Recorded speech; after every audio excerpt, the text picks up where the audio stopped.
This free step-by-step video comes to you directly from Haynes. You can complete more than 200 jobs on this vehicle when you purchase the complete Haynes online manual at haynes.com. Air filter element renewal.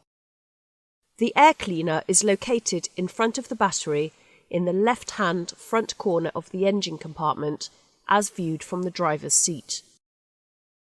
Undo the 7 cover retaining screws using a crosshead screwdriver.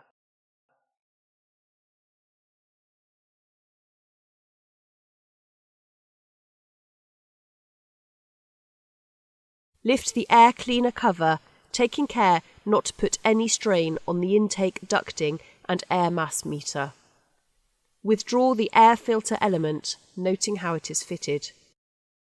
Remove any debris that may have collected inside the air cleaner. With the rubber seal uppermost, fit a new air filter element in position, ensuring that the edges are securely seated. Refit the cover and tighten the 7 screws.